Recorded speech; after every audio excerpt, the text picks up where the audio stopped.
கிறிஸ்தியேசுக்குள்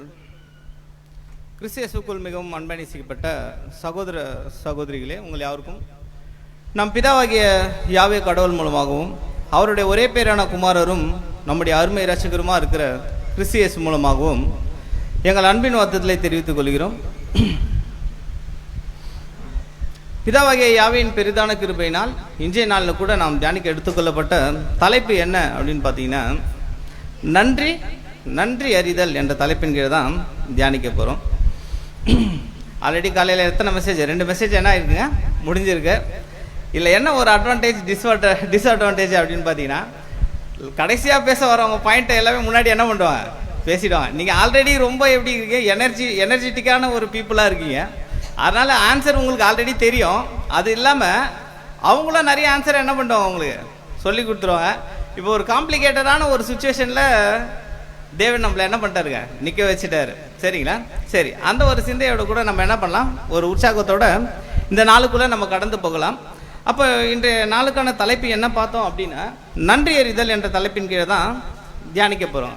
அப்போது முதல்ல ஒரு சில விஷயங்களுக்கு அதனோட புரிதல் என்ன அப்படின்றத நம்ம என்ன பண்ணலாம், கவனிச்சிடலாம். அப்போ நன்றி அறிதல் அப்படின்னா என்னங்க, நன்றி அறிதல் அப்படின்னா என்ன, அதனோட புரிதல் என்ன? பாருங்கள், நிறைய விஷயங்கள் நம்ம தமிழ் தான், ஆனால் அந்த சில விஷயங்கள், சில வார்த்தைகளுக்கு நம்மளுக்கு சரியான புரிதல் இருக்காது. புரியுதுங்களா? நிறைய விஷயங்களை வார்த்தை ஒன்று இருக்கும், அதோட உண்மையான அர்த்தம் ஒன்று இருக்கும், ஆனால் அதை புரிதல் வேறையா இருக்கும். சரிங்களா? அப்போ நன்றி அறிதல் அப்படின்னா அதனோட புரிதல் என்னங்க, நன்றின்னா என்னங்க?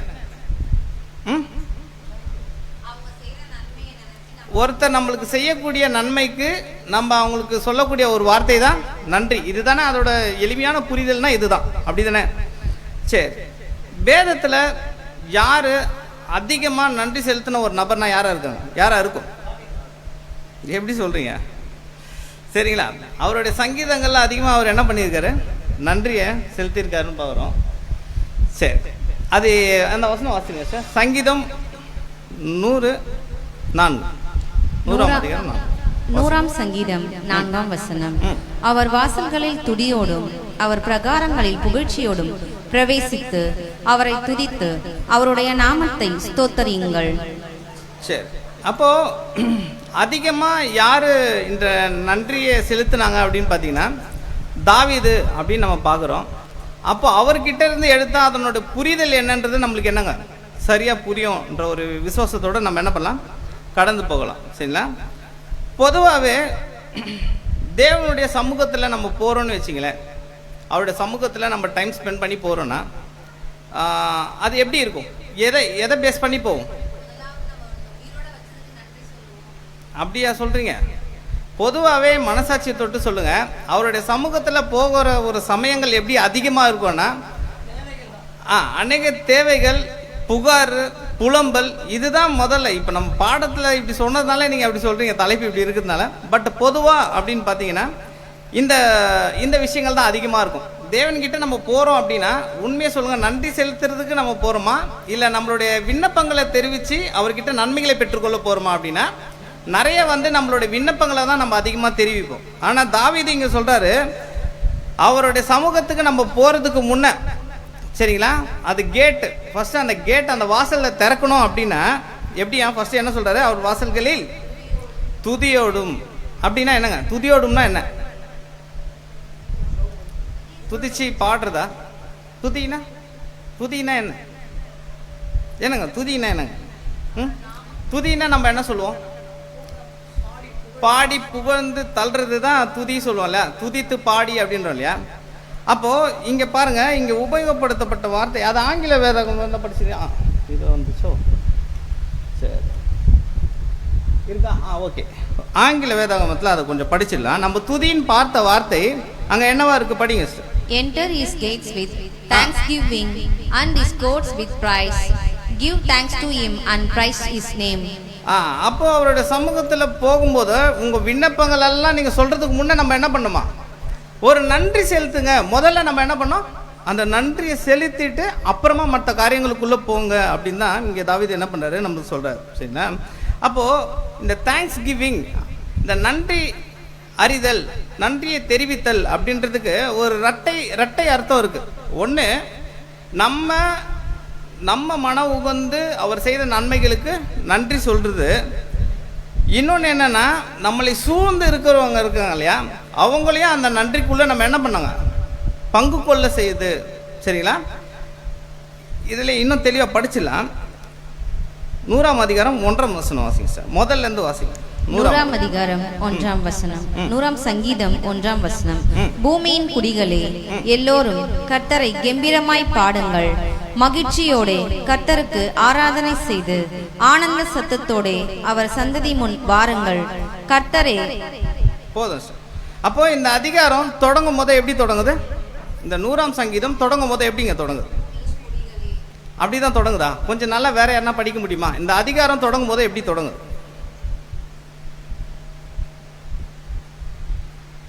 ஸ்தோத்திர சங்கீதம்னு தொடங்குது. ஏன் நம்ம அதை கவனிக்கிறது இல்லைங்க? எல்லா சங்கீதத்துக்கும் மேலே வந்து ஒரு டைட்டில் இருக்கும், கரெக்டுங்களா? ஏன் நம்ம அந்த டைட்டில் படிக்கிறது இல்லை? ஏங்க நம்ம ஒரு காரணம் சொல்லுவோம். ஏன் படிக்கிறது இல்லை அப்படின்னா, அது பிராக்கெட்டில் இருக்கும். நியூ டெஸ்டமெண்ட்டில் பிராக்கெட்டில் வந்து அது என்னங்க, அது சேர்க்கப்பட்ட வசனம். ஆனால் இங்கே பிராக்கெட்டில் வர்றது அதனோட டைட்டில். ஆக்சுவலாக நம்ம தமிழில் படிக்கும்போது அதை சப்டைட்டிலாக கொடுக்குறாங்க இல்லையா? ஸ்தோத்திர சங்கீதம் சொல்லிட்டு தான் ஒரு வசனம் ஸ்டார்ட் ஆகுது இல்லையா? ஆனால் மூல பாஷையில் அதை பார்த்தோன்னா அது தொடங்கும் போதவே தேங்க்ஸ் கிவிங் சாம்ஸ் அப்படின்னு சொல்லி தான், அதுதான் முதல் வசனமே. சரிங்களா? அப்போ அதை சொல்லி தான் அந்த என்ன நன்றி அறிதலின் சங்கீதம் அப்படின்னு தான் அது என்ன பண்ணுது, தொடங்குது. அப்போ அது சப்டைட்டில் கிடையாது. அப்போ எந்த ஒரு சங்கீதங்கள்ல நம்ம படிச்சுட்டு வந்தாலுமே அதனோட சப்டைட்டில் நம்ம சொல்கிறோம் இல்லையா, அதுதான் அந்த வசனத்தோட ஆதாரம். அதை படித்தாதான் அந்த சங்கீதம் எதுக்காக எழுதப்பட்டதுன்றதை என்ன பண்ணுங்க, புரியும். சரிங்களா? சரி, நம்மளோட நன்றி அப்படின்னு ஒரு விஷயம் இருக்கு இல்லையா, அது எதை பேஸ் பண்ணி வருதுங்க? பாருங்க, இப்போ நம்ம ஒரு விஷயம், நம்மளுக்கு ஒரு சகோதர சகோதரிகள் மூலிமா நம்மளுக்கு ஒரு உதவி கிடைக்குதுன்னு நினச்சிங்களேன். அந்த நன்றியை நம்ம சகோதரருக்கு சொல்கிறோமா? சொல்கிறோமா? எப்படி சொல்கிறோம்? சகோதரர் எனக்கு இந்த ஹெல்ப்பை என்ன பண்ணாருங்க, செஞ்சார். அந்த சகோதரி எனக்கு இந்த ஹெல்ப் பண்ணாங்க அப்படின்னு நம்ம சொல்கிறோம்ல. என்னைக்காவது தேவன் எனக்கு இந்த ஹெல்ப் பண்ணார் அப்படின்னு ஓப்பன் டாக்கில் நம்ம பேசியிருக்கோமா? இருக்குமா? பாருங்க, ஒரு சகோதரர் நம்மளுக்கு உதவிகள் செய்யும்போது அதை நம்ம சீக்ரெட்டாக வைக்கணும். புரியுதுங்களா? அந்த நன்றியை நம்ம தெரிவிக்கிறது எப்படிங்க, சீக்ரெட்டாக இருக்கணும். தேவனுக்கு நம்ம தெரிவிக்கிற நன்றி எப்படி இருக்குன்னா, அது சபையாக இருக்கணும். நம்மளை சுற்றி இருக்கக்கூடிய, அது உலகத்தானாக இருந்தாலும் சரி, நம்ம தேவனுக்கு ஒரு நன்றி செலுத்துகிறோம் அப்படின்னா அது ஓப்பனாக இருக்கணும். அவங்களுக்கும் என்ன பண்ணணும், தெரியணும். இவங்களுக்கு எதுக்காக இவங்க இந்த நன்றி செலுத்துகிறாங்க, யார் இவங்க தேவன் என்ன பண்ணாங்க தெரியணும். சரி, ஆனால் நம்ம என்ன பண்ணுவோம் அப்படின்னு பார்த்தீங்கன்னா ஆப்போசிட்டாக பண்ணிகிட்டு இருப்போம். கரெக்டாக? சகோதரர்களை நன்றி சொல்றதுல முன்ன வச்சுட்டு தேவனுக்கு எப்படி சீக்கிரட்டாக ரூமில் சொல்லுவோம், அப்படி தானே? தேவனே இந்த காரியத்தை இல்லை, மனசுக்குள்ளே என்ன பண்ணுவோம், சொல்லுவோம். அப்போது இந்த நன்றி செலுத்துறது அப்படின்றது ஒரு தீவிரமாக செய்யக்கூடிய ஒரு விஷயம் அப்படின்ற ஒரு காரியமாக இருக்குது. சரிங்களா? அப்போது எப்போவுமே அவருடைய சமூகத்துக்குள்ளே இல்லை ஒரு நாளை நம்ம தொடங்குகிறோம் அப்படின்னா முதல்ல நம்ம செய்யக்கூடிய ஒரு காரியம் என்னவாக இருக்கணும் அப்படின்னா, அவருக்கு முதல்ல என்ன பண்ணிட்டாங்க, அப்புறம் தான் நம்மளுடைய விண்ணப்பங்களை கொண்டு போகணும். சரிங்களா? சரி, ஏன் அப்படின்னா இந்த உலகத்தில் இருந்து ஒரு பெரிய தீமைக்குள்ளே இருந்த நம்மளை ஒரு பெரிய சுதந்திரத்துக்குள்ளே அவர் என்ன பண்ணியிருக்காரு, கொண்டு வந்திருக்காரு. அதனால் எப்போவுமே இந்த சிந்தை அந்தந்த சமயங்களில் மட்டும் இல்லாமல் எப்போவுமே நம்மளுக்குள்ளே என்ன பண்ணுங்க இருக்கணும். சரிங்களா? அப்போது இந்த நன்றி அப்படின்ற வார்த்தையை நம்ம எப்போ உபயோகப்படுத்துவோம் தெரியுமா? இப்போ ஒருத்தவங்க வீட்டுக்கு வராங்க அப்படின்னா முதல்ல அவங்கள என்ன பண்ணுவோம், வெல்கம் பண்ணுவோம். போகும்போதா தேங்க்ஸ் சொல்லுவோம். கரெக்டாக? Super sir. வரும்போதே என்ன பண்ணுவோம், வெல்கம் பண்ணுவோம். போகும்போதா தேங்க்யூ சொல்லுவோம். கரெக்டா? அது கரெக்டா அப்படின்னா நீங்கள் கரெக்டுன்னு சொல்கிறீங்க, அது கரெக்டு கிடையாது. வர்றது உள்ளே வரும்போது முதல்ல என்னன்னா என்ன பண்ணுங்க, நன்றி செலுத்து. அதுதான் வேதம் நம்மளுக்கு சொல்லி தருது. என்னன்னா உள்ள நுழையும் போதே நீ என்ன பண்ண, நன்றியோட நுழை அப்படின்ற ஒரு விஷயத்த சொல்ல வருது. சரிங்களா? அப்போ அந்த சங்கீதம் நம்ம பார்க்கும்போது அது எப்படிங்க, ஸ்தோத்திர சங்கீதம் அப்படின்னு இருக்கு. ஸ்தோத்திர சங்கீதம்னா, ஸ்தோத்திரம்னா என்னங்க, அது ஸ்தோத்திரம் ஸ்தோத்திரம் சொல்லி அது வேற ஏதோ லாங்குவேஜ்னு நினச்சிட்டு இருக்கோம் நம்மள. அந்த நன்றின்ற ஒரு வார்த்தையை நம்ம மறந்துட்டோம். அது வேற ஏதோ ஒரு டேர்மில் இருக்கிறதுனால ஸ்தோத்திரன்றதுக்கு நன்றின்ற ஒரு வார்த்தை இருக்கிறதே நம்ம என்ன பண்ணிட்டோங்க, மறந்துட்டோம். அப்படிதான் ஸ்தோத்திரம்னா ஏதோ பாட்டு பாடுறது, துதினா நாங்கள் ஆக்சுவலாக துதின்னு அங்கே வரக்கூடாது, நன்றி அறிதல் தான் வரணும். சரிங்களா?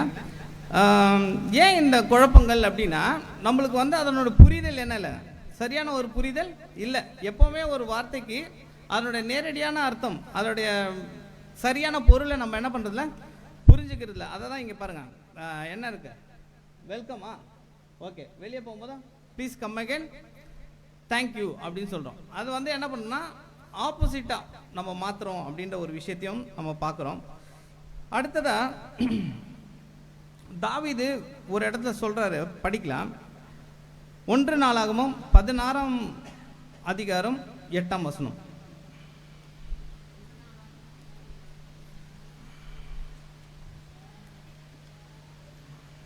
அந்த ஸ்லைடு இல்லை, நீங்கள் வாசி.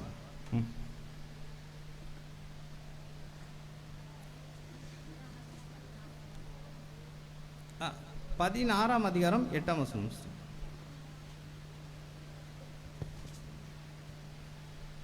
1 நாளாகமம் 16ஆம் அதிகாரம் 8ஆம் வசனம்.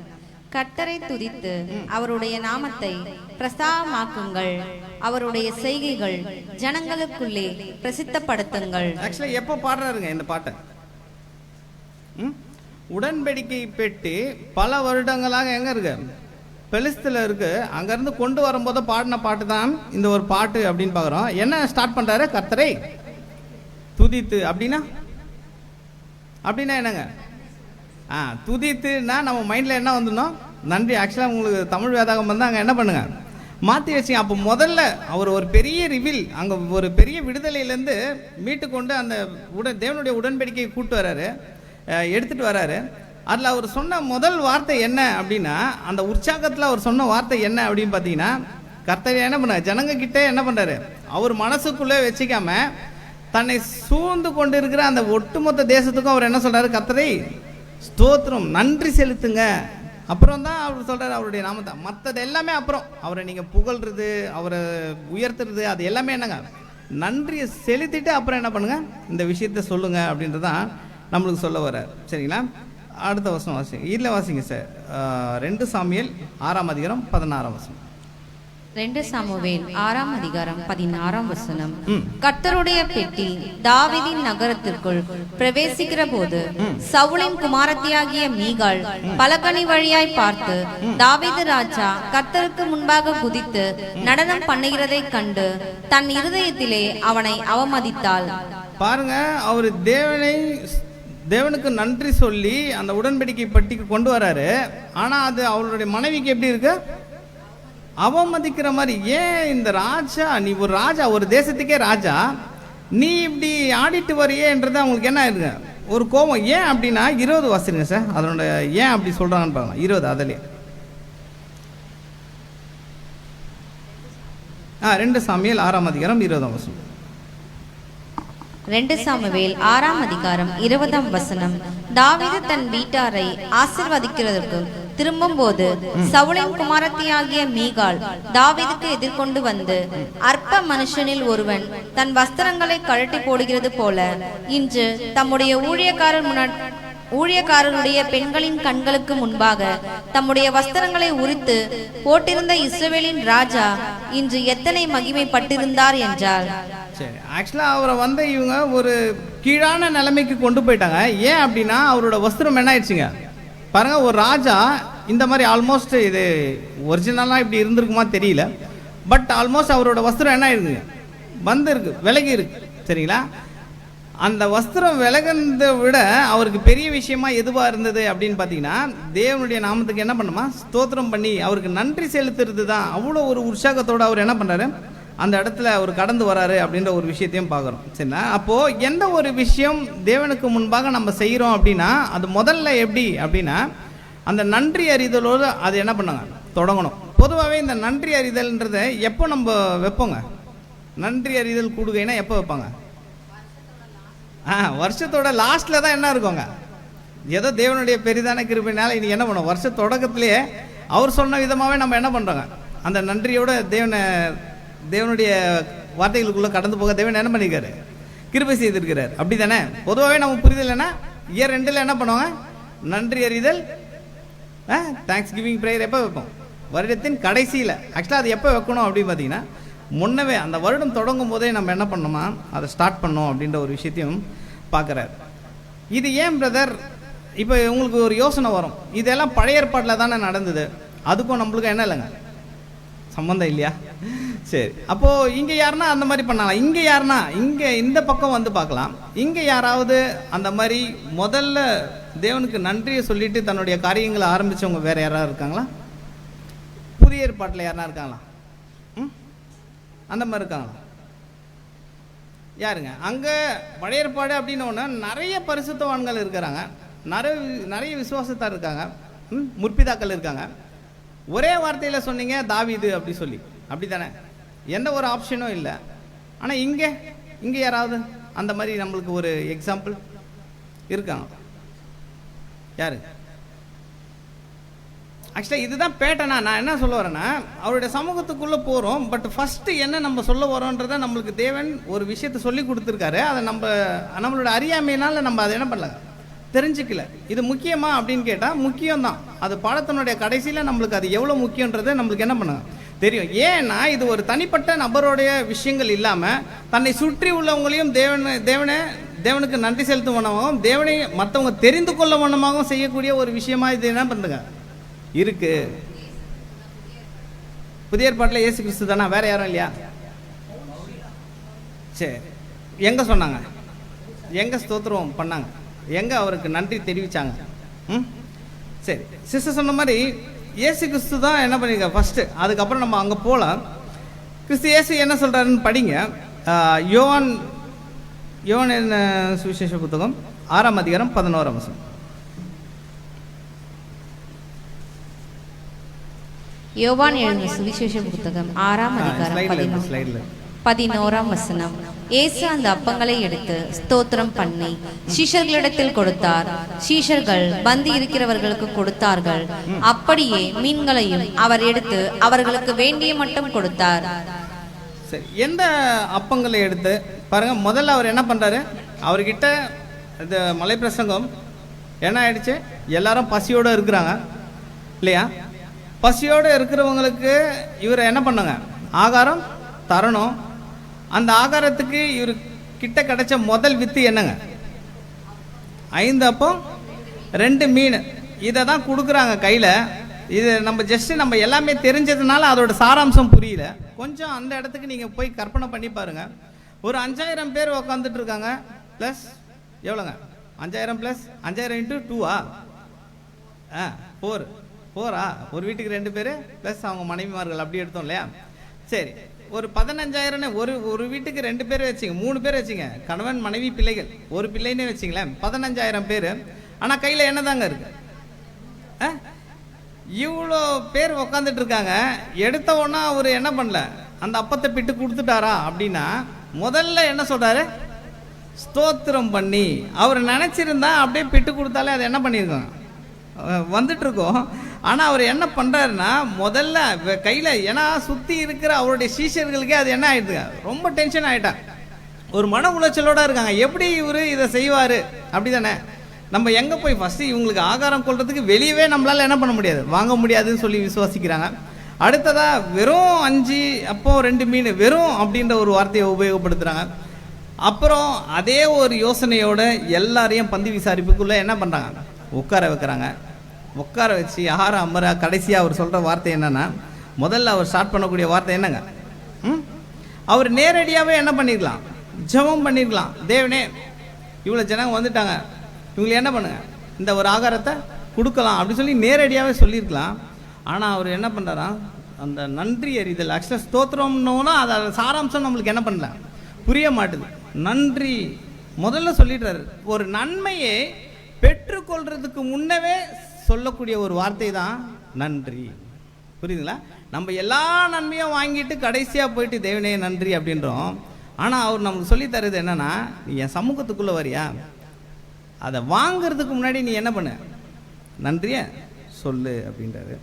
அப்போது முதல்ல தாவீது பார்க்குறோம், ஒரு தனிப்பட்ட நன்றியுணர்வோடு தொடங்கி ஒரு பொது அறிவிப்புக்குள்ளே அது என்ன பண்ணுறாருங்க, கொண்டு போகிறாரு.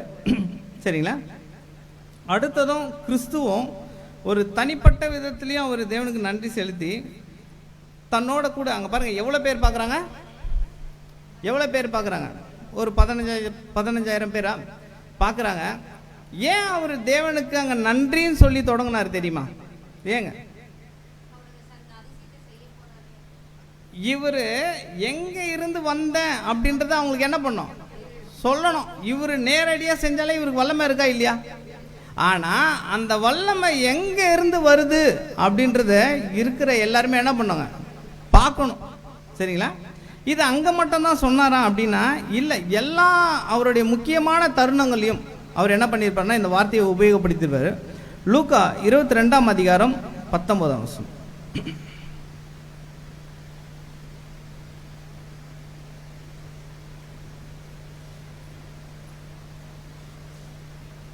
லூக்கா 22ஆம் அதிகாரம் 19ஆம் வசனம். பின்பு அவர் அப்பத்தை எடுத்து ஸ்தோத்திரம் பண்ணி அதை பிட்டு அவர்களுக்கு கொடுத்து, இது உங்களுக்காக கொடுக்கப்படுகிற என்னுடைய சரீரமா இருக்கிறது. அது திரும்பவும் அவருடைய சீஷர்களுக்கு இது கடைசி அவருடைய ராபோஜனம், அப்படிதானே? அதுக்கு முன்னாடி அவங்க ராபோஜனம் அனுசரிச்சாங்களா அப்படின்னா கண்டிப்பா பஸ்கா என்ன பண்ணியிருக்காங்க, அனுசரிச்சிருக்காங்க. கடைசியாக அவங்கள விட்டு பிரிய போகிற தருணத்தில் தன்னுடைய சீஷர்களுக்கு முன்பாக அவர் ஒரு ரோல் மாடலாக இருந்து செய்யக்கூடிய ஒரு விஷயம் என்ன அப்படின்னு பார்த்தீங்கன்னா, அந்த அப்பத்தை எடுத்து ஸ்தோத்திரம் பண்ணி நன்றி செலுத்தி தன்னுடைய சீஷர்களுக்கு என்ன பண்ணுறாரு, பகிர்ந்து கொடுக்குறாரு. ஒரு விஷயத்தை அவங்களுக்கு என்ன பண்ணுறாரு, சொல்லி கொடுத்துட்டு போகிறாரு அப்படின்னு பார்க்குறோம். யோவான் 11ஆம் அதிகாரம் 41ஆம் வசனம்.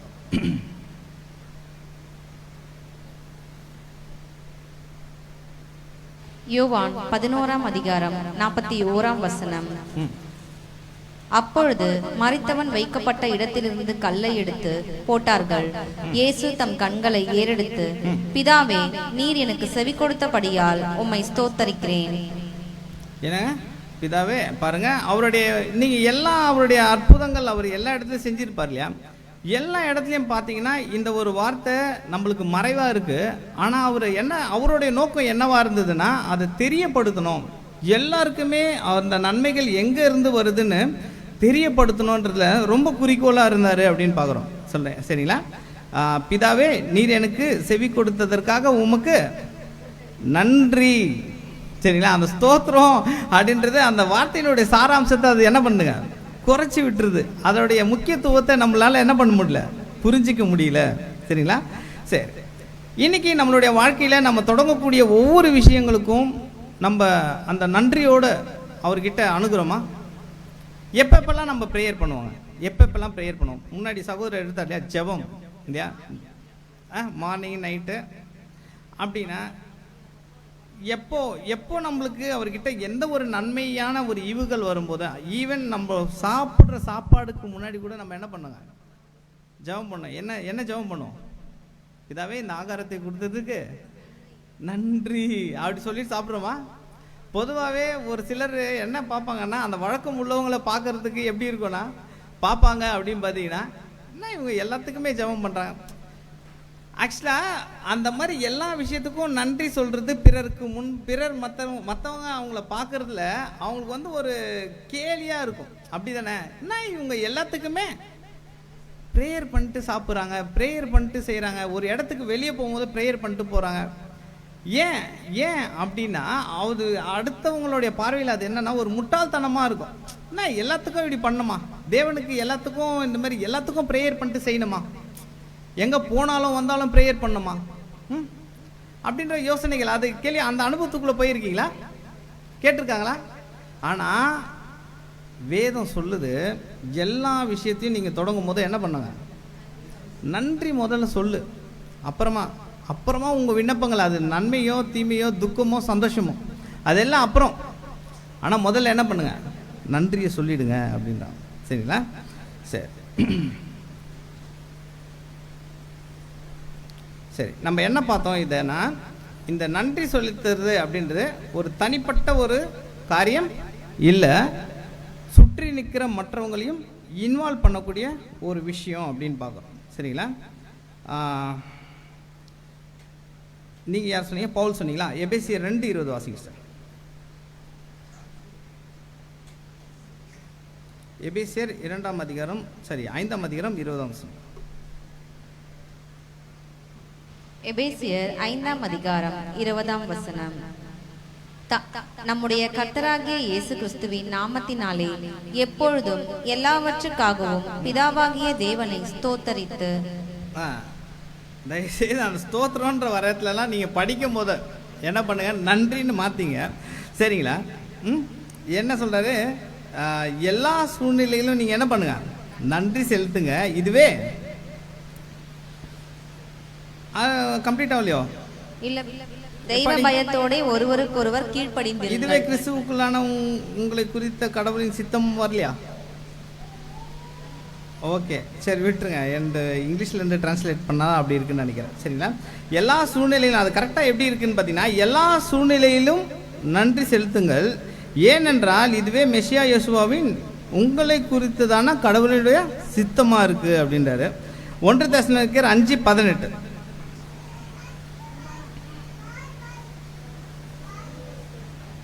1 தெசலோனிக்கர் 5ஆம் அதிகாரம் 18ஆம் வசனம்.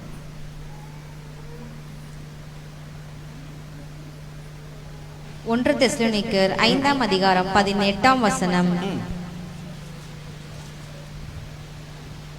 எல்லாவற்றிலேயும் ஸ்தோத்திரம் நன்றி சொல்லுங்கள், அப்படி செய்வது கிறிஸ்து இயேசுவுக்குள் உங்களை குறித்து தேவனுடைய சித்தமாய் இருக்கிறது. இங்க வருது. Okay sister. அப்புறம் சரி, அப்போ இங்க எல்லா சூழ்நிலையிலும் அப்படின்றது என்னங்க? எல்லா சூழ்நிலையிலும் அப்படின்றது நம்மளுடைய நன்மையானாலும் சரி, தீமையானாலும் சரி, நம்மளுடைய சந்தோஷமான தருணங்கள் ஆனாலும் சரி, துக்கமான தருணங்கள் ஆனாலும் சரி, தேவனை என்ன பண்ணுமா? தேவனுக்கு என்ன பண்ணுமா? நன்றி செலுத்தணும். அப்போ அந்த எல்லா விதமான அந்த சூழ்நிலை இருக்கு இல்லையா, அதை நம்ம ஃபாலோ பண்றோமா? பொதுவாக தேவன் இந்த எல்லா விதமான சூழ்நிலையை விட்டுருங்க, இங்க சொன்னதை விட்டுருங்க. நம்மளுடைய வாழ்க்கையில எப்போ நம்ம அதிகமா அவருடைய சமூகத்துக்கு போய் அவர்கிட்ட நன்றி அப்படின்னு சொல்லியிருக்கோம்? நம்மளுடைய துக்கங்கள்லையா இல்லை சந்தோஷங்கள்லையா? நன்மையை பெற்றுக்கொண்டா நம்ம என்ன பண்ணுவோம்? நம்ம வாயிலேருந்து நன்றி என்ற வார்த்தை வரும். என்னைக்காவது நம்மளுக்கு ஏதாவது ஒரு தவறான ஒரு இன்சிடென்ட் நடக்கும்போது தேவனுக்கு நம்ம நன்றி சொல்லியிருக்குமா? தேவனே எனக்கு ஏன் தேவனே எனக்கு இது அப்படி இல்லையா? சரி, ஓகே. பொதுவாக என்ன வரும்னா, மனசுக்குள்ளேயாச்சும் ஒரு யோசனை வரும், நம்ம என்ன பண்ணோம், ஏதாவது தவறு பண்ணிட்டோமா, ஏன் தேவன் நம்மளுக்கு இது, நம்ம நன்றி சொல்ல மாட்டோம். புரியுதுங்களா? அதனால ஞாபகம் வச்சுங்க, நம்ம அப்படி நினைக்கல அப்படின்னாலுமே என்ன சொல்ல மாட்டோம்? நன்றி சொன்னது கிடையாது. கரெக்டா? நம்மளுடைய தீமை, நம்மளுடைய வாழ்க்கையில ஒரு தீமை நடக்குது, அந்த தீமைக்கு தேவனே நீங்க எனக்கு இது அனுமதித்ததுக்கு இதுக்கு நன்றி அப்படின்னு நம்ம சொல்லியிருக்கோமா? இல்ல. ஆனா அப்ப பவுல் என்ன சொல்லி தர்றாருன்னா, எல்லா சூழ்நிலையிலும் நீங்க என்ன பண்ணுங்க. ஆக்சுவலா இது யாருக்கு எழுதுறாரு? எந்த சபைக்கு எழுதுறாரு தெரியுமா? தெசலோனிக்கருக்கு எழுதுறாரு. ஏன்? அங்க எந்த மாதிரியான ஒரு சிச்சுவேஷன் இருக்குங்க? அந்த அந்த அந்த விசுவாசிகளை பற்றி கொஞ்சம் யோசிச்சு பார்த்துருக்கீங்களா? அங்க இருக்குங்களா பாருங்க. அநேக துன்புறுத்தலுக்குள்ள பாதிக்கப்பட்ட ஒரு பட்டணம் எது அப்படின்னு பார்த்தீங்கன்னா தெசலோனிக்கர் பட்டணம் தான்.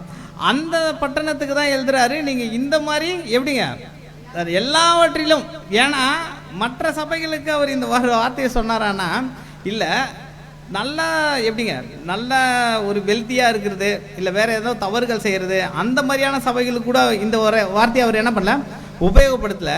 எந்த சபை அதிகமாக துன்புறுத்தலுக்குள்ளே போச்சோ அந்த சபைக்கு எழுதுறாரு, நீங்கள் என்ன பண்ணுங்க, எல்லாவற்றிலும் நன்றி செலுத்துங்க அப்படின்றார். சரிங்களா? அடுத்ததா சரி, இப்போ நன்றி நம்ம இவ்வளோ பேசுகிறோமே, என்ன ஒரே வசனத்தை எடுத்துட்டு ஒரு வார்த்தையில் நன்றி அப்படின்னா முடிஞ்சிருமா? என்ன பண்ணோம்? நன்றின்றது ஒரு வார்த்தையில் சொன்னால் முடிஞ்சிருமா? என்னங்க நன்றின்றது என்னங்க ஒரு வார்த்தையின் அளவில் போய் தேவனே நன்றி அப்படின்றதா? உள்ளுணர்வில் வந்தாலுமே உள்ளுணர்வில் நான் ஆழமாக நன்றி தேவனே அப்படின்னு உருகி சொல்லிட்டேன்னா முடிஞ்சிருமா? என்ன பண்ணாங்க பாருங்க, வேதத்தில் இருக்கிற எல்லா முக்கியமான வார்த்தைகளுக்கும் அந்த ஒன் வேர்டில் இருக்கிற ஒரு முக்கியமான வார்த்தைகள் அன்பு, அப்புறம் என்னங்க விசுவாசம், அப்புறம் என்னங்க தயவு, இந்த மாதிரி நன்றி, இந்த மாதிரி இருக்கிற எல்லா வார்த்தைகளுக்கும் அது வார்த்தை கிடையாது, அது ஆக்ஷன். அதை என்ன பண்ண சொல்றாரு? விசுவாசம்னா என்னங்க? வெறும் விசுவாசிக்கிறேன்னா முடிஞ்சிச்சா? என்ன சொல்றாரு கூடவே? கிரியை இல்லை அப்படின்னா நீங்க செய்யக்கூடிய எந்த ஒரு விஷயமும் வீண் தான். அப்போ நன்றி நன்றின்னு வாயில சொல்றதுனால ஒருத்தருக்கு தேவன் பிரியப்பட்டுருவாரா? சரிங்களா? அப்போ என்ன பண்ணோம்? டு ஆக்ஷன் அப்படிதானே. அதை நீ கிரியில் என்ன பண்ண கொண்டு வந்துரு. பாருங்க, இந்த ஒரு இமேஜை பார்த்தா நம்மளுக்கு என்ன ஞாபகம் வருது? நான் வசனத்தை போட்டேனா? சரி, ஓகே, சொல்லுங்க. உங்களுக்கு க்ளூ நானே கொடுத்துட்டேன். சரி, இப்போ இந்த வசனம் யாரோ நம்ம தான் அந்த ஆளுன்னு வச்சிங்களேன். ஒருத்தர் வந்து நம்ம கிட்ட வந்து ஏதோ தயவு கேட்குறாரு. ஒரு போர் ரொம்ப எளிமையானவங்க நம்மளுக்கு தயவு கேட்குறாங்க. அப்போது இந்த ட்ரெயினில் போகும்போதோ பஸ்ஸில் போகும்போதோ இந்த மாதிரி பார்ப்போம் இல்லையா? அவங்க வந்து நம்ம கிட்ட அந்த ஒரு தயவை கேட்கும்போது நம்ம மைண்டில் வர வசனம் இதுவா இல்லையா? யாருக்கும் வந்தது இல்லையா? இந்த வசனம் வரதுனால தான் நம்ம பாக்கெட்லேருந்தே காசு என்ன பண்ணுங்க எடுத்து போடுறோம். ஏன்? ஒருவேளை தேவ தூதர்களை நம்ம என்ன பண்ணிடுவோம்? இதை கொடுக்குறதுனால பாருங்க, நம்ம கொடுக்குற 5 ரூபா 10 ரூபா என்ன பண்ணுதுங்க? தேவ தூதர்களா? ஒருவேளை தேவ தூதரா இருப்பாரோ? அப்படி தானே? பாவம், அவங்க எந்த நிலைமையில் உண்மையாகவே தேவ தூதர் தான், சந்தோஷம்தான். பட் நம்ம மைண்டில் ஒரு விஷயம் வருதுல்ல, அது என்னவா இருக்குது அப்படின்னு பார்த்தீங்கன்னா, அவங்களுக்கு உதவி செய்கிறது ஒருவேளை அவர் தேவ தூதரா இருப்பாரோ? அப்போஸ்தலனாகிய பவுல் இந்த வசனத்தை எழுதும் போதோ யாரை மைண்டில் வச்சு எழுதினாருங்க? யாரை மைண்டில் வச்சு எழுதினாரு? சபையா? பாருங்க, படிங்க சார். அது எபிரேயர் 13ஆம் அதிகாரம் 2ஆம் வசனம். எபிரேயர் 13ஆம் அதிகாரம் 2ஆம் வசனம்.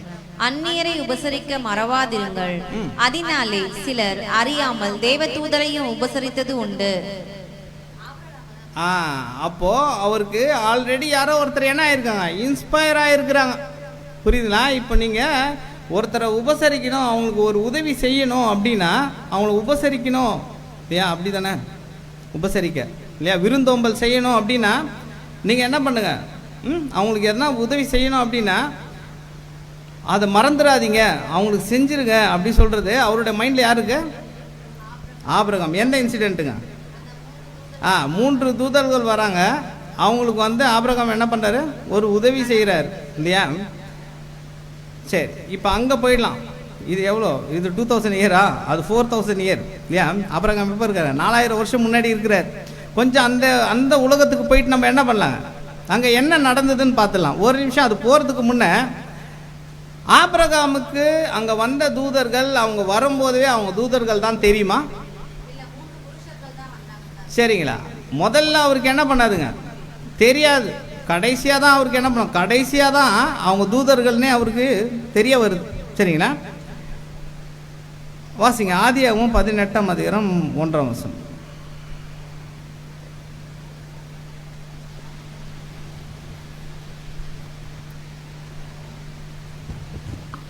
ஆதியாகமம் 18ஆம் அதிகாரம் 1ஆம் வசனம். பின்பு கர்த்தர் மம்ரேயின் சமபூமியிலே அவனுக்கு தரிசனமானார்.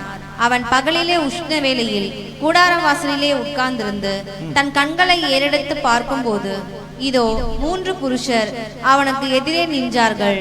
அவர்களை கண்ட உடனே அவன் கூடார வாசலிலிருந்து அவர்களுக்கு எதிர்கொண்டு போய் தரை மட்டும் குனிந்து, ஆண்டவரே, உம்முடைய கண்களில் எனக்கு கிருபை கிடைத்ததனால் நீர் உமது அடியனை விட்டு கடந்து போக வேண்டாம். கொஞ்சம். இப்போ ஆபிரகாம் எங்க இருக்காரு? மம்ரே. ஆக்சுவலா அந்த வழி பார்த்தீங்கன்னா இந்த மாதிரி, இந்த ஃபர்ஸ்ட் இமேஜ் இருக்கு இல்லையா? இந்த மாதிரி தான் ஒரு பெரிய ஒரு வனாந்தர பகுதி தான். ஒரு பெரிய ஒரு தொலை தூர பயணம் போகிறாங்கன்னு வச்சுங்களேன். நடுவில் ஏதாவது நம்ம வீடுகள்லாம் பார்க்க முடியுமா? இப்போவே ஒரு சில இடங்களுக்கு போனால் அதை என்ன பண்ண முடியாது, பார்க்க முடியாது. காலி கிரவுண்டாக இருக்கும். அப்படி தானே? வீடுகள் வெளிச்சத்தையே என்ன பண்ண முடியாது, பார்க்க முடியாது. இன்னும் அப்போ யோசிச்சு பாருங்க. ஸோ அப்போது ஒரு தேசத்தை விட்டு இன்னொரு தேசத்துக்கு போகக்கூடிய இடைமத்தியில் இருக்கக்கூடிய ஒரு இடம் தான் மம்ரே. சரிங்களா? இந்த மம்ரே சமவெளியில் தான் ஆபிரகாம் என்ன பண்ணியிருக்காரு? ஒரு கூடாரம் போட்டிருக்காரு இல்லையா? அந்த கூடாரம் அப்படின்னும் போது அவங்க ஃபேமிலி, அவங்களுடைய சார்ந்தவங்க மட்டும்தான் அங்கே என்ன பண்ணாங்க, இருக்கிறாங்க. இப்போது அந்த தொலை தூரம் வேறு தேசத்தில் இருந்து ஒருத்தர் பிரயாணம் பண்ணி வேறு தேசத்துக்கு, ஆக்சுவலாக இவர் எப்படின்னா அந்த பக்கம் எப்ரோன், இந்த பக்கம் சோதம் குமாரா. சரிங்களா. இது ரெண்டுத்துக்கும் இடைமத்தியில தான் இருக்கிறது இந்த மம்ரே சமவெளி, சரிங்களா. அப்போ இந்த இடத்துல அவர் கூடாரம் போட்டிருக்காரு. ஒருத்தர் எப்ரோன்லேருந்து சோதம்கோ இல்லை அதை தாண்டி வேற தேசத்துக்கோ போகணும் அப்படின்னா இடைப்பட்ட தூரத்தில் அவங்களுக்கு இளைப்பாறுறதுக்கான ஒரு இடம் இருக்குமா அப்படின்னா அது எந்த இடம் அப்படின்னு பார்த்தீங்கன்னா இந்த ஆபிரகாமின் கூடாரம் தான், சரிங்களா. அப்போது கரெக்டாக அந்த சூழலை அவர் எப்படி அமைச்சு வச்சிருக்காரு அப்படின்னு பார்த்தீங்கன்னா எந்த ஒரு பயணிகள் அந்த சைடு கடந்து போகும்போதும் அவங்களுக்கு இளைப்பாறணும் அப்படின்ற ஒரு தோணும் இல்லையா. நம்மளும் கூட ஒரு ரொம்ப தொலைதூர பயணம் போகிறோன்னு நினச்சிங்களேன், ஏதாவது இளைப்பாற ஒரு இடம் கிடைக்குமா அப்படின்னு யோசிக்கக்கூடிய ஒரு இடம் இருக்குமே. ஆனால் அந்த மாதிரி ஒரு அட்மாஸ்பியரை அவர் என்ன பண்ணியிருக்காரு, கிரியேட் பண்ணி வச்சிருக்காரு. ஒரு மரம், அங்கே ஆக்சுவலாக மரம் இருக்கா சார்ல வசனம் தமிழில் ஓக் ட்ரீன்னு ஒரு மரம் வச்சிருக்காரு, இருக்கா? அவங்கள எங்கே உட்கார வைக்கிறாரு பாருங்க. சரி, ஓகே, நான் கதையாகவே சொல்லிடுறேன், நீங்கள் அப்புறம் படிச்சுங்க. அந்த மரத்தினுடைய தன்மை ஆக்சுவலாக இது ஏன் சொல்ல வரேன் அப்படின்னா அந்த மரத்தினுடைய தன்மை, ஏன்னா அதிக உஷ்ணம் மரத்தடியில் நின்று இருந்தாங்கன்னு வருது இல்லையா, இந்த பகுதியில் அதை தான் அந்த ஆம்பியன்ஸை அவர் என்ன பண்ணியிருக்காரு, கிரியேட் பண்ணி வச்சிருக்கிறார். யார் வந்தாலும் இந்த சைடு இலைப்பாரி போகக்கூடிய ஒரு தருணத்தை கிரியேட் பண்ணி வச்சிருக்கிறார். அது தானாக வளர்ந்ததெல்லாம் கிடையாது. ஸோ அந்த மரங்கள்ன்ற ஒரு விஷயங்கள் இருக்கு, அது தோப்புன்னு கூட வரும், சரிங்களா. அது எப்படின்னா, ஏன்னா அவங்களுடைய மிடில் ஈஸ்ட் எப்படி இருக்குங்க, அதிக வெயில்னா என்ன ஓவர் ஹீட்டு, அப்படி தானே. வெயில் அதிகமான தருணங்களில் மதிய வேலையில் எப்படி இருக்குங்க, அதிக உஷ்ணமாக இருக்கும் ஒன்று. அதே சாயந்தரம் ஆகிட்டா அதிக குளிர், அப்படியே ஆப்போசிட்டு, சரிங்களா. இதை வந்து எப்படி நம்ம எகிப்துலேருந்து அவர் வனாந்தரத்தில் கூப்பிட்டு போகும்போது எப்படி இருந்தார் பகலில், ஏன் அப்படி இருந்தார், ஏங்க பகலில் வந்து மேக சம்பவம், இரவில் ஏங்க அக்னி சம்பவம். பகலில் வந்து அவங்களால உஷ்ணத்தை தாங்க முடியாது இல்லையா, அதனால் அவங்களுக்கு ஒரு ப்ரொடெக்ஷனு. இரவில் குளிரை தாங்க முடியாது, அதனால் என்ன ஆயிடுச்சுங்க, அக்னி சம்பவம். ஸோ இப்படி தேவன் ப்ரொடெக்ட் பண்ணி கூட்டின்னு வந்தாரு நம்ம பார்க்குறோம் இல்லையா. அதை முன்னவே அவர் என்ன பண்ணிக்கிறாரு, ஒரு ஆம்பியன்ஸை கிரியேட் பண்ணி வச்சிருக்கிறாரு. ஸோ அந்த வழியாக போகிறவங்களுடைய உஷ்ணம் தணிக்கிறதுக்காக அந்த மரத்தினுடைய தன்மை, அப்படி எல்லா மரத்துக்கும் அந்த தன்மை என்ன பண்ணாதுங்க இருக்காது. ஸோ அப்படிப்பட்ட ஒரு மரத்தை உருவாக்கி அந்த வழியாக போகிறவங்க அங்கே என்ன பண்ணோம், வரணும். வரலனால இவராக என்ன பண்ணுறாருங்க, ஓடி போய், அப்படி தானே, அதை படிக்கலாமா கொஞ்சம். அவருடைய தின ஆவல் எப்படி இருக்கும் அப்படின்னா, ஒரு நாள் ஆயிடுச்சு, காலையில் எந்திரிச்ச உடனே எப்படின்னா ஆபிரகாம் எந்திரிச்சு வந்து அந்த வாசலில் உட்காந்துப்பார். யாராவது அவருடைய சிந்தனை எப்படி இருக்கும் அப்படின்னா, இன்னைக்கு யாராவது வழிபோக்கர்கள் இந்த வழியாக போக மாட்டாங்களா, அதனுடைய வீரியம் தான் அங்கே என்னன்னா ஒரு ஓடி சீக்கிரமாக. அது படிங்க சார், நல்லா இருக்கும், அது சூப்பராக இருக்கும், படிங்க. அவன் பகலில் உஷ்ண வேளையில் கூடார வாசலில் உட்கார்ந்திருந்து, அந்த கூடார வாசலில் உட்கார்ந்திருந்து அப்படின்னா வெயிட் பண்றாரு. யாருன்னா ஒருத்தர் இந்த வழியா கடந்து போவாங்களா, அப்படிதான் அவருடைய தினம் இருக்கும். எப்பவுமே எல்லாரும் வந்துட மாட்டாங்க, ஆனா யாராவது வந்துருவாங்களா அப்படின்ற ஒரு அவல் அவளுக்கு இருக்கு. படிங்க. தன் கண்களை ஏறெடுத்து பார்க்கும் பொழுது இதோ 3 புருஷர் அவனுக்கு எதிரே நின்றார்கள். பாருங்க, இது தினம் அவருடைய சிந்தையா இருந்ததுனால அந்த வழியா வந்த உடனே அவருக்கு ரொம்ப சந்தோஷமாயிடுச்சு, இன்னைக்கு யாரும் நம்மளுக்கு கிடைச்சிட்டாங்க, சரிங்களா. அதை பார்த்துட்டு என்ன பண்றாரு, படிங்க சார். அவர்களை கண்ட உடனே அவன் கூடார வாசலிலிருந்து அவர்களுக்கு எதிர்கொண்டு போய் தரை மட்டும் குனிந்து, ஆண்டவரே, உம்முடைய கண்களில் எனக்கு கிருபை கிடைத்ததானால் நீர் உமது அடியேனை விட்டு கடந்து போக வேண்டாம். என்னன்னா இவர் ஓடி அவங்க வந்து இளைப்பாற வர்றதுக்கு உள்ளவே இவர் என்ன பண்ணிட்டாருங்க, எதிர்கொண்டு ஓடுறாரு. ஓடி போய் அவங்க பாதத்தில் விழுந்து, நீங்கள் என்ன பண்ணுங்க, கொஞ்சம் இது வரைக்கும் அவருக்கு என்ன பண்ணாது, இப்போ இந்த இன்சிடென்ட் வரைக்கும் அவருக்கு அவங்க தேவதூதர்கள் தெரியுமா, தெரியாது. ஆனால் தெரியாத ஒரு நபர்கள், வழிபோக்கர்கள் அங்கே போகிறதுக்கு இவர் என்ன பண்ணாரு. என்ன வயசுங்க ஆபிரகாமுக்கு, என்ன வயசு, 99 வயது இப்போ, சரிங்களா. அப்படிதானே, வரவங்க 99 வயது. இவரோட பெரிய வயது உள்ளவங்க கடந்து போகலாம் நம்மளுக்கு தெரியல, அப்போ சின்னவங்களாகவும் இருக்கலாம். அவங்க காலில் போய் விழுந்து இல்லையா, அப்படிதானே, பாதத்தில் விழுந்து வருது இல்லையா, பாதத்தில் விழுந்து என்ன சொல்கிறாரு, போயிடாதீங்க, வெயிட் பண்ணுங்க, கொஞ்சம் இருங்க. அவர் எதுக்காக இதெல்லாம் சொல்கிறாருன்றதை நம்ம பார்க்கலாம். கொஞ்சம் நீங்கள் என்ன பண்ணுங்க, ஓய்வு எடுத்துகிட்டு போங்க, ரொம்ப தூரம் பிரயாணம் பண்ணி வரீங்க, கொஞ்சம் என்ன பண்ணுங்க, பாருங்க, அந்த ஆம்பியன்ஸ் அங்கே போனால் தான் நம்மளுக்கு புரியும். இங்கே நவநாகரிக காலத்தில் உக்காந்துட்டு எல்லாமே சொகுசாக நம்மளுக்கு கிடைக்கிற ஒரு விஷயத்தில் நம்ம இதை என்ன பண்ணுறோம், படிக்கிறதுனால அந்த சாராம்சம் நம்மளுக்கு என்ன பண்ணலங்க, புரியல. அவருடைய பேர் ஆர்வம் என்ன அப்படின்னா, அந்த வழிபோக்கர்களை உட்கார வச்சு அவங்களுக்கு உபசரிக்கணும் அப்படின்ற ஒரு சிந்தை அவருக்குள்ள என்ன பண்ணுது. எதுக்குங்க? யாரோ வரான், யாரோ போகிறான், எங்கேயோ போகிறான், போகலாம்ல, அப்படி தானே? எதுக்குங்க இது?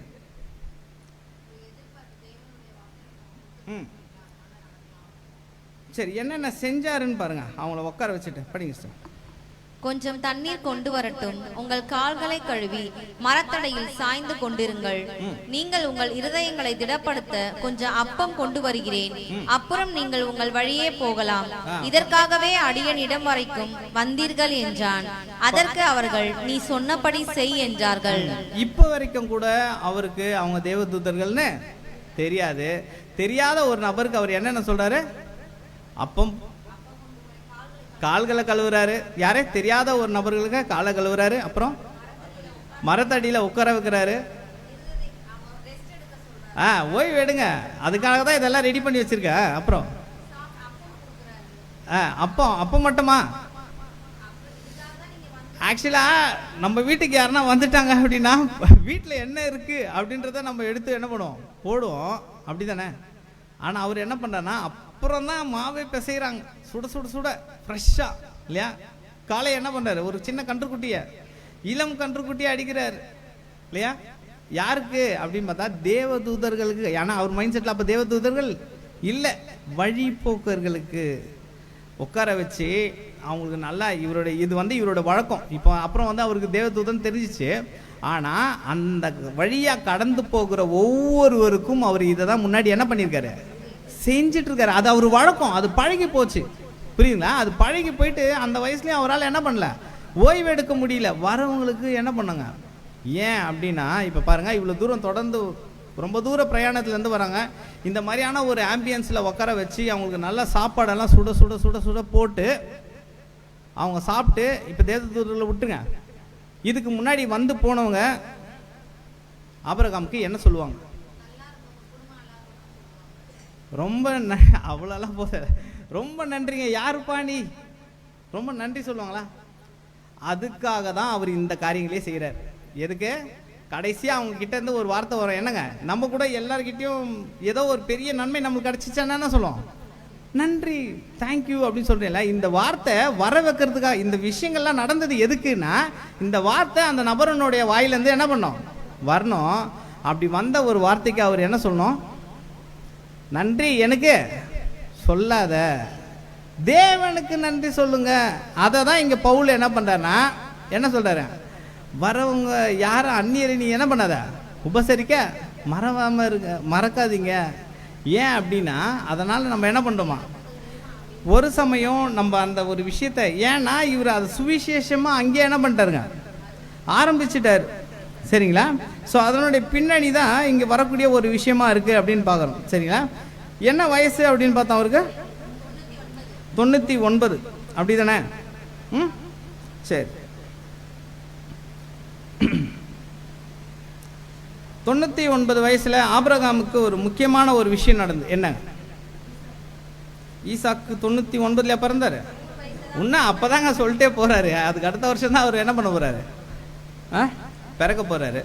தான் இப்படி தான் மண்டிகிட்டு இருப்பாருன்னு நினைக்கிறேன், சரிங்களா? சரி, அடுத்தது சாரால் அங்கே இருக்காங்களா? ஓகே. அடுத்தது என்ன என்ன என்ன என்ன விஷயம், அவருக்கு ஒரு பெரிய இன்சிடென்ட் அவருடைய வாழ்க்கையில் நடந்தது. என்னங்க ஒரு முக்கியமாக? இல்லை, அவருக்கு ஒரு இன்சிடென்ட் பர்சனலாக நடந்தது. என்னங்க, என்ன நடந்தது? தேவன் கூட ஒரு உடன்படிக்கை பண்ணுறாரு. என்ன உடன்படிக்கை பண்ணார் தெரியுமா? விருத்த சேதன உடன்படிக்கை பண்ணார். எப்போ, எந்த வயசில்? 99 வயசில் விருத்த சேதனம் செய்திருக்கிறாரு. இந்த விருத்த சேதனம் செஞ்ச ஆண்டில் தான் இந்த ஒரு இன்சிடென்ட், என்ன இப்போ நம்ம பார்த்துட்டு விஷயம்லாம் என்ன பண்ணுங்க நடந்துட்டு இருக்கு. அந்த 99 வயசில் விருத்த சேதனம் அடைந்த ஒரு வயது முதிர்ந்தவர் ஓடி போய் கீழே விழுந்து அவங்களுக்கு என்ன பண்ணுறாரு, நீங்கள் இங்கே தங்குங்க, இலை பாருங்க அப்படி சொல்கிறாருன்னா, அந்த சுவிசேஷத்தை ஒரு நபருக்கு கொண்டு போகிறதுக்கு அவருடைய பிரயாசை, உடம்பு சரியில்லைன்னா அந்த ஜுரத்தோட சபைக்கு வருமா? நம்மளுடைய ஜீவியத்தை காத்துக்கொள்றதுக்கே நம்மளால் என்ன பண்ணல முடியல, அப்படி தானே? நம்மளுக்கு உடம்பு சரியில்லைனாலே உடம்பு சரியில்லைங்க அதனால வரல. ஏன் வரல? உடம்பு சரியில்லை, அப்படி தானே சொல்கிறோமா? ஆனால் ஆபிரகாம் அவருக்கு உடம்பு சரியில்லையானா சரியில்லை தான். விருத்த சேதனம் செஞ்சுட்டா, நம்ம ஏதோ சும்மா விருத்த சேதனம்னு சொல்லிடுறோம், அதை செஞ்சுட்டா அதை அனுபவிச்சவங்களுக்கு தான் தெரியும். தேவனே என்ன சொல்லியிருக்காருன்னா, ஆக்சுவலாக இவங்க கானானுக்குள்ளே போகிறதுக்கு முன்னே தான் இவங்க என்ன பண்ண 40 வருஷத்தில் விருத்த சேதனம் பண்ணாங்களா? அடுத்த தலைமுறைக்கு விருத்த சேதனம் பண்ணாங்கன்னா பண்ணலை. கானானுக்குள்ளே யோர்தான் கிட்ட அந்த ஆர்லோத்து கிட்ட வந்து தான் விருத்த சேதனம் பண்ண. ஏங்க கானானுக்குள்ளே மேட்ரு கிடையாது. அவங்க விருத்த சேதனம் பண்ணால் அவங்களால அடுத்தடுத்த ப்ராசஸ் அவங்களால ரொம்ப நடக்க முடியாது, ரெஸ்ட் எடுக்கணும் அவங்க, புரியுதுங்களா? அந்த வழி எதிரிகள் ஈஸியாக அவங்கள என்ன பண்ணாங்க, அந்த விருத்த சேதனம் பண்ணப்போ தான் இவங்களை எதிரி அட்டாக் பண்ணாங்க. ஞாபகம் இருக்கா? விருத்த சேதனம் பண்ணி அவங்க சோர்வடைஞ்சிருக்கும் போது இவங்க போய் அட்டாக் பண்ணுவாங்க. இவங்களுக்கும் வேற ஒரு இன்சிடென்ட் நடக்கும், சரிங்களா? ஏன்னா அது ஒரு ரொம்ப பலவீனம். ஏன் இதெல்லாம் நம்ம பார்க்குறோன்னா, ரொம்ப பலவீனமான காலம் தான் இந்த விருத்த சேதனம் செய்கிற ஒரு காலம். அந்த டைமில் ஆபிரகாம் இந்த ஒரு விஷயத்தை செஞ்சுருக்கிறாரு.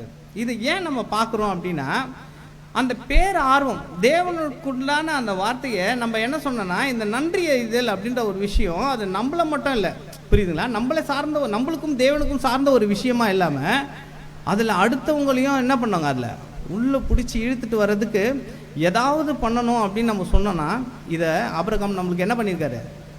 சும்மா போயிட்டு நீங்கள் சத்தியத்தை கேளுங்க அப்படின்னா கேட்டுருவாங்களா வாயில்? ஆக்சுவலாக சில கிரியைகள் பாருங்கள், வேதத்தில் வரக்கூடிய ஒவ்வொரு விஷயங்களும் அது கிரியையாக நம்ம என்ன பண்ணோங்க, காட்டியே ஆகணும், சரிங்களா?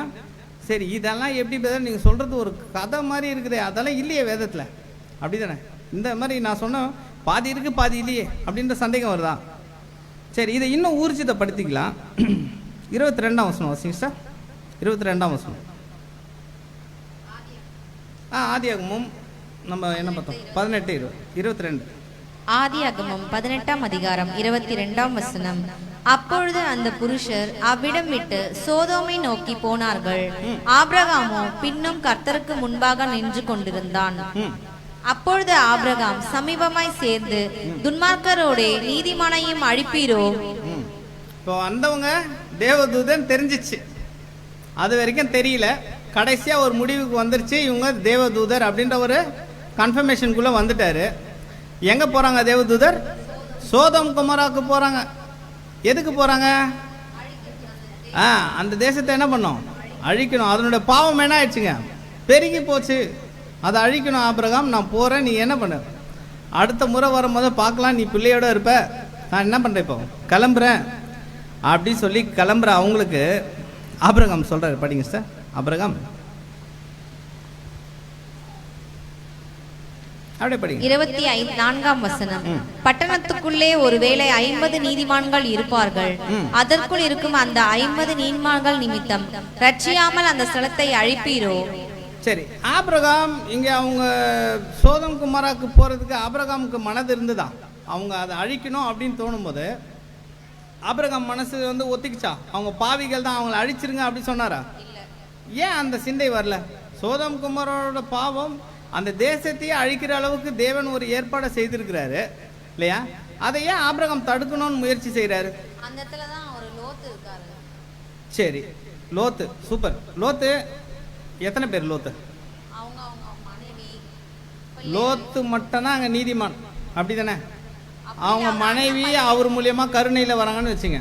அப்புறம் அவங்க 2 பெண்கள், அப்படி தானே? 2 பெண் அவருக்கு, லோத்துக்கு 2 பெண்ணு, அவருடைய மனைவி அவர் 4 ப்ளஸ் அவங்க பொண்ணுக்கு வந்து திருமணம் ஆயிருக்கும் நம்ம சொல்கிறோம், அப்படி தானே? சரி, ஆகலையோ ஆச்சோ இருந்தா அவங்க 2 பேர் அப்படி சொல்லி நம்ம ஒரு கணக்கு வச்சுருக்கோம் இல்லையா? ஆனால் ஆபிரகாம் இதை வெறும் லோத்தை மட்டும் மனசில் வச்சு சொல்லியிருந்தா எத்தனை கவுண்ட் சொல்லியிருக்கலாம்? ஏன் 50 சொன்னார் ஆபிரகாம்? ஏன் ஆபிரகாம் 50 கேட்டார்? வெறும் லோத்து மட்டும்தான் அவருடைய சிந்தையில் இருந்தா ஏன் 50 பேருன்னு சொல்கிறாரு? அடுத்த வசனம் அப்படியே வாசிங்க சார். துன்மார்க்கரோட நீதிமானையும் சங்கரிப்பது உமக்கு தூரமாய் இருப்பதாக. நீதிமானையும் துன்மார்க்கரையும் சமமாய் நடப்பிப்பது உமக்கு தூரமாய் இருப்பதாக. சர்வலோக நியாயாதிபதி நீதி செய்யாதிருப்பாராக என்றான். பாருங்க, அவருக்குள்ள ஒரு யோசனை வந்து அவர் கேட்கிறாரு. அவரோட நம்பிக்கை என்னவா இருக்கு? துன்மார்க்கரோட சேர்ந்து நீதிமானையும் சங்கரிப்பது உமக்கு தூரமா இருப்பதாக. அந்த ஒரு நீதிமான் லோத்து அப்படின்னா ஏன் இவர் 50 பேர் சொன்னாரு? அப்ப இவருடைய நம்பிக்கை என்னவா இருந்தது அப்படின்னு பாத்தீங்கன்னா, இவர்கிட்ட இங்கேருந்து நிறைய பேர் என்ன பண்ணியிருக்காங்க, இந்த தேவதூதர்களுக்கு இவர் உபசரித்து அவங்களுக்கு எப்படி தேவனுடைய வார்த்தைகளை சொல்லி அவங்கள நீதிமானுக்குள்ள வழி நடத்தணுமோ அந்த கிரியைகளை அவர் செஞ்சதுனால இங்கே என்ன பண்ணுறாரு, சோதம் குமாரில் எந்த நீதிமான் இருப்பாங்க? அப்போ இவருக்கு ஒரு நம்பிக்கை வருது. என்ன சொல்கிறாரு? துன்மார்க்கருடனே சேர்ந்து நீதிமானையை சங்கரிப்பது உங்களுக்கு தூரமாக. அப்போ இவருக்கு நம்பிக்கை, நம்ம இவ்வளோ பேருக்கு சொல்லி அமைச்சிருக்கோம், இந்த இடத்துல இருந்து இத்தனை பேர் கடந்து போனானே, இவங்களுக்கெல்லாம் நம்ம சொல்லி சொல்லி சொல்லி சுவிசேஷத்தை சொல்லி சொல்லி அனுப்பியிருக்குமே, அந்த தேசத்துக்கு இவங்க போய் எல்லாரையும் அழைச்சிட்டா அவருக்கு அந்த ஒரு இது கிடையாது. எங்க அந்த தீமை செஞ்சவங்களோட இந்த நன்மை செஞ்சவங்களோ செத்துருவாங்களோ, அப்படித்தானே அவரோட யோசனை இருக்கு. அப்படித்தானே? அதனால தான் கேட்குறாரு. அடுத்தது வாசிங்க சார், அப்படியே வாசிங்க. 26ஆம் வசனம். அதற்கு கர்த்தர், நான் சோதோமில் 50 நீதிமான்களை கண்டால் அவர்கள் நிமித்தம் அந்த ஸ்தலம் முழுவதையும் ரட்சிப்பேன் என்றார். 50 பார்த்தேன், 50 ஒரு சமயம் பாருங்க, இவர் வச்ச கோரிக்கைக்கு தேவன் என்ன பண்றாரு? பதில் சொல்றாரு. அப்படிதானே? 50 பேர் இருந்தா, நீதிமான் இருந்தா, நான் அந்த தேசத்தை என்ன பண்றல, அழிக்கிறது இல்லை, அதை ரட்சிச்சிருவேன். அப்போ இவரோட கான்ஃபிடென்ட் எந்த அளவுக்கு இருக்குன்னா, 50 பேர் வச்சு நிறைய பேர் சொல்லியிருப்பாரு, அட்லீஸ்ட் ஒரு 50 பேர் திருந்திருக்க மாட்டானா? சோதம் குமாரா மோசம்தான், அதில் 50 பேர் திருந்திருக்க மாட்டானா அப்படின்ற ஒரு யோசனை இருந்தது. அடுத்ததா ஒரு பாருங்க, இது பார்கெயின் அப்படியே கம்மி பண்ணினே வர்றார். படிங்க சார். அப்பொழுது ஆபிரகாம் பிரதியுத்தரமாக, இதோ தூளும் சாம்பலமாய் இருக்கிற அடியேன் ஆண்டவரோட பேச துணிந்தேன். ஒருவேளை 50 நீதிமான்களுக்கு 5 பேர் குறைந்திருப்பார்கள், அந்த 5 பேர் நிமித்தம் பட்டணம் முழுவதையும் அழிப்பீரோ என்றான். அதற்கு அவர், நான் 45 நீதிமான்களை அங்கே கண்டால் அதை அழிப்பதில்லை என்றார். சரி, கம்மியாகி 40, 45. ஓகே, அடுத்த ஸ்லாட் எங்க வருது பாருங்க. அவன் பின்னும் அவரோட பேசி, 40 நீதிமான்கள் அங்கே காணப்பட்டாலோ என்றான். அதற்கு அவர், 40 நீதிமான்களின் நிமித்தம் அதை அழிப்பதில்லை என்றார். பாருங்க, இவர் பார்கெயின் பண்ண இவருக்கே ஒரு டவுட், ஒருவேளை நம்ம 50 பேர் விசுவாசிருவான்னு நினைச்சிருந்தோம், 50 பேர் நீதிக்குள்ள வந்துட்டு இருப்பான்னு நினைக்கிறோம். ஒரு சமயம் 50 பேர் நிமித்தம் இல்லாம 40 பேர் தான் இருந்தா, புரியுதுங்களா? 40 பேர் இருந்தா அழிச்சிட்டா 40 பேருக்கும் கேட்போம். 40 பேரையும் அவர் என்ன பண்றாரு, கேட்கிறாரு, பார்கெயின் பண்றாங்க. நம்ம பண்ணுவோம் இல்லையா கடையில, என்னங்க தக்காளி பாவம் ரோட் சைடில் இருக்க கடையில் என்ன பண்ணுவோம், பார்கெயின் பண்ணி அவனை என்ன பண்ணுவோம், அவங்கள அடிமட்ட ரேட்டுக்கு கேட்போம். சூப்பர் மார்க்கெட்டில் என்ன பண்ணுவோம், வாயை முடின்னு கம்முன்னு அவருக்கு கொடுக்குறத. ஆக்சுவலாக இது எதுக்கு, ஏன்னா ஒரு எக்ஸாம்பிளுக்காக சொன்னேன். அங்கே வந்து ஆபிரகாம் தேவன்கிட்ட என்ன பண்ணுறாரு, பார்கெயின் பண்ணிட்டு இருக்கிறாரு. யாருக்கு? இவர் பேசி இவர் மூலியமா நிறைய பேர் திருந்திருப்பாங்க அப்படின்ற ஒரு விசுவாசத்தில். ஏன்னா எல்லாருமே நம்ம கிட்ட வந்து என்ன பண்ணியிருக்காங்க, நன்மையை பெற்றுக்கொண்டு எனக்கு நன்றி சொல்லும் போதோ நான் சொன்னேன், இந்த நன்றிலாம் எனக்கு சொல்லாதீங்க, எங்களுடைய யாவே தேவனுக்கு இதை என்ன பண்ணுங்க சொல்லுங்க, அவரு தான் உண்மையான தேவன் அப்படின்னு சொல்லி அனுப்பிச்சிருக்கிறேன். உங்கள் நாமத்தை தெரிஞ்ச 50 பேர் அங்கே இருந்தால் நீங்கள் அழிச்சிட்டிங்கன்னா, 40 பேர் இருந்தா அடுத்தது கடைசியாக எங்கே வந்து நிற்கிறார் பாருங்க. 10 அதில் வாசிடுங்க, 10 வாசி. அப்பொழுது அவன், ஆண்டவருக்கு கோபம் வராதிருப்பதாக நான் இன்னும் ஒரு விசை மாத்திரம் பேசுகிறேன், 10 நீதிமான்கள் அங்கே காணப்பட்டாலோ என்றான். அதற்கு அவர், 10 நீதிமான்கள் நிமித்தம் அதை அழிப்பதில்லை என்றார். பாருங்க, அங்க அப்படி இப்படி கம்மியாகி கடைசியில் எங்க வந்துட்டாங்க. ஒரு சமயம் அவருக்கு மைண்ட்ல லோத்து தான் அப்படின்னா என்ன சொல்லியிருப்பாரு, 4 பேர் ஒருத்தர் ஒரு நீதிமான் போதுமே, லோத்து தப்பிச்சிருவாரு. அவருக்கு லோத்தெல்லாம் ஒரு மைண்ட்ல இல்லைங்க, லோத்தெல்லாம் ஒரு மைண்ட்லேயே வைக்கல. ஏன்னா லோத்து வந்து இவர்கிட்ட என்ன பண்ணியிருக்காருங்க, சண்டை போட்டுன்னு பிரிஞ்சு போயிருக்காரு. லோத்துக்கு யாவே தேவன்னா யாருன்னு தெரியும், அவர் ஜீவனை அவர் தான் என்ன பண்ணோம், காப்பாற்றிக்கணும் லோத்துக்கு. ஆனால் அங்கே இருக்கிற அந்த அப்பாவி ஜனங்கள் இருக்கிறாங்க இல்லையா, தேவனை அறியாமல் இருக்கிறாங்க இல்லையா, அவங்க இங்கேருந்து கற்றுட்டு போய் அவங்களுக்கு அந்த ஜீவன் போயிடுச்சுன்னா மொத்தமாக அவங்களும் அந்த நீதிமானும் இந்த சோதம் குமார சுட்டெரிக்கப்படும் போதும் ஏதாவது ஒரு நீதிமான் அதில் சிக்கிக்கிட்டா என்ன ஆயிடும் அப்படின்ற ஒரு காரணம் அவருக்குள்ள யோசனை என்ன பண்ணுச்சு இருந்தது. ஏன் அப்படின்னா இவருடைய பிரயாசம் அந்த மாதிரி இருந்தது சுவிசேஷத்துக்காக. இதை ஏன் நம்ம பார்க்குறோம் அப்படின்னா, நன்றி அப்படின்னு நம்ம ஒரு வார்த்தையில் தேவனுக்கு சொல்கிற ஒரு விஷயமா இல்லாமல் என்ன பண்ணாங்க, கிரியையில் செய்யணும். பாருங்க, இது நம்மளை சார்ந்த ஒரு, நம்மளுக்கும் தேவனுக்கும் சார்ந்த விஷயம் இல்லாமல் நம்மளை சுற்றி உள்ளவங்களையும் அந்த ஒரு சமூகத்துக்குள்ள, அந்த தேவனை சார்ந்த ஒரு விஷயத்துக்குள்ள நம்ம என்ன பண்ணோம், கொண்டு வரணும். அப்போ நம்மளுக்கு ஏற்பட்ட நன்மைகளை, நம் பெற்றுக்கொண்ட நன்மைகளை என்ன பண்ணுங்க, அடுத்தவங்களுக்கும் அதை செய்து அது தேவன் எனக்கு செய்ய சொன்னாரு அப்படின்னு சொல்லி நம்ம என்ன பண்ணோம், அதை தெரியப்படுத்தணும். பாருங்க, இதுல அவர் அந்த 6 வசனம் வாசிங்க, 18ஆம் அதிகாரம் 6,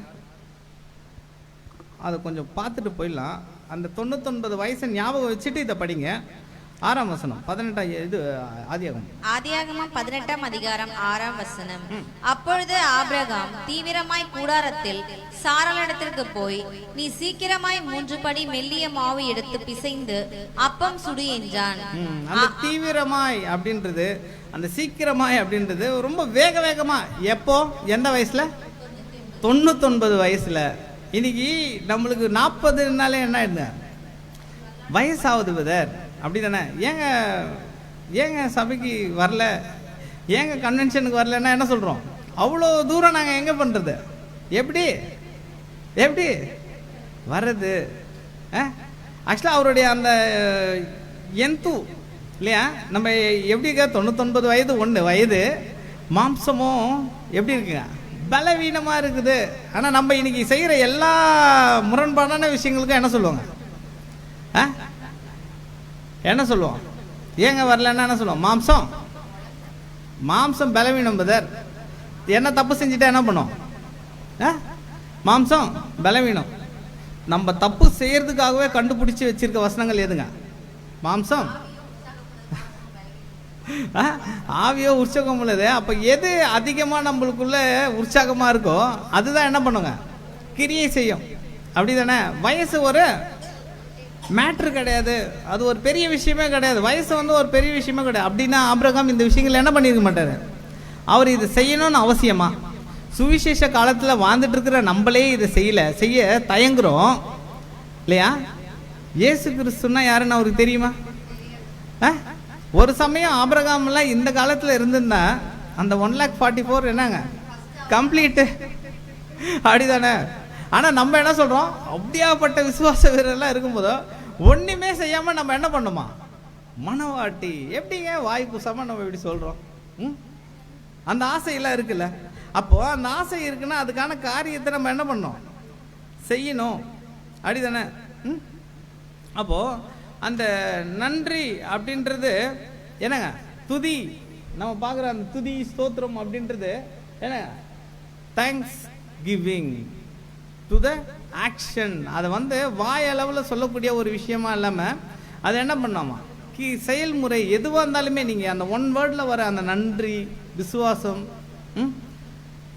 அந்த மாதிரி எது, அன்பு, எதுவாக இருந்தாலுமே என்ன சொல்கிறாரு, கிரியை, ஆக்ஷன். வேதத்தில் அந்த மாதிரி அந்த இல்லை, எல்லாமே எப்படின்னா வார்த்தைகளாக கிடையாது. அது எப்படின்னா ஒரு ஒலி சத்தமாக கிடையாது, புரியுதுங்களா? செயல் அப்படின்ற ஒரு விஷயத்தை தான் நம்மளுக்கு என்ன வந்து சொல்லி தருது. அப்போது நாம் கூட தேவனிடத்தில் நிறைய நன்மைகளை பெற்றுக்கொண்டிருக்கோம். அந்த நன்மைகளை பெற்று தேவனுக்கு நம்ம விசுவாசமாக இருக்கிறோம் அப்படின்னா வெறும் நம்ம மட்டும் ரட்சிப்புக்குள்ளே போனால் போதுமா? நம்ம மைண்ட் செட் என்னன்னா, நானே உன்னை ரட்சிப்புக்குள்ளே போல அடுத்தவங்களை எப்படிங்க நான் ரட்சிப்புக்குள்ளே கொண்டு வரேன். முதல்ல நம்மளை என்ன பண்ணோம், நம்ம காத்துக்கொள்ளணும். அப்படி முடிஞ்சதுக்கப்புறம் அடுத்த ஸ்டெப்பு நம்ம என்ன பண்ணோம், அடுத்தவங்கள அந்த ரட்சிப்புக்குள்ளே கொண்டு வரணும். பாருங்க, நம்ம இன்னைக்கு என்ன சொல்கிறோம்னா, நம்ம மனவாட்டி ஆயிடணும். இதை தெரியாதவங்களுக்கு நம்ம கொண்டு போய் சேர்க்கிறோமா? நம்மளுடைய தேவன் யாரு அப்படின்னு மற்றவங்களுக்கு நம்ம தெரியப்படுத்தியிருக்கோமா? 4 பேர் இங்கே கூடுறோம் பேசுகிறோம் அவ்வளோதான். இது வரைக்கும் தான் தேவன்ற யாவேன்ற நாமம் இது வரைக்கும் தான் இருக்கு இல்லையா? அதை தாண்டி நம்மளுடைய உறவினர்களுக்கு தெரியுமா இந்த மாதிரியான ஒரு சத்தியம் இருக்குன்றது? நம்மளுடைய சொந்தக்காரங்களுக்கு தெரியுமாங்க? ஏன் தெரியாது? ஏங்க தெரியும்? நம்ம சொல்ல மாட்டோம்.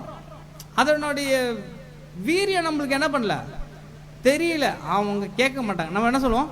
அவங்க கேட்க மாட்டாங்க பிரதர், அவங்களுக்கு புரியாது பிரதர்.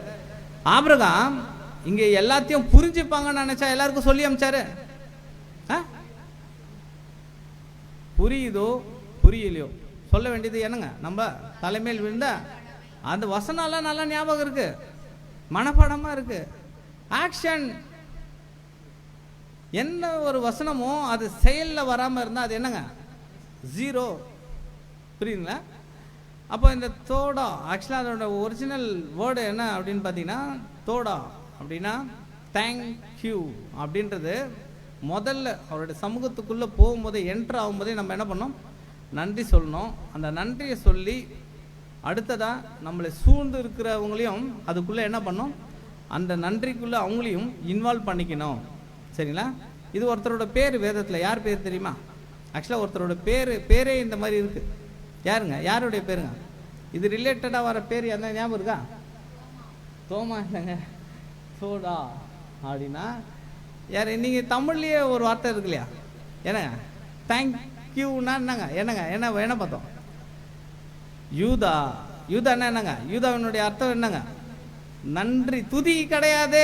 திரும்ப பாருங்க, 1 hour கிட்ட பேசிட்டோம், திரும்ப வந்து துதின்றீங்க. ஆக்சுவலா துதி கிடையாது, நன்றி செலுத்துறது இல்லையா? அவங்க அம்மா அந்த பேரை வச்சதுக்கு அப்புறம் தான் ஒரு சேஞ்சிங் பாயிண்டே போகுது. அது வரைக்கும் 4 பசங்க வந்துட்டாங்கல்ல முன்னாடி, அதுக்கப்புறம் எந்த ஒரு இதுவுமே இல்லை. அது வரைக்கும் கஷ்டப்பட்டுட்டு இருந்தவங்க அதுக்கப்புறம் தேவனுக்கு நன்றி செலுத்துறேன் சொல்லி அந்த பேரை வச்சு அதுக்கப்புறம் என்ன வருங்க? ஒரு மகிழ்ச்சிக்குள்ள கடந்து போகக்கூடிய ஒரு விஷயம் தான் இந்த நன்றி அப்படின்ற ஒரு விஷயத்தை பார்க்குறோம். பொறுமையோடு கேட்டவங்க யாவரையும் தேவன் நம்மை ஆசீர்வதிப்பாக. வாய்ப்பு கொடுத்த சபையாருக்கும் சபையின் சார்பாக நன்றியை தெரிவித்துக்கொண்டு பொறுமையோடு கேட்டவங்களையும் மீண்டும் தேவன் ஆசீர்வதிப்பாராக. ஆமீன்.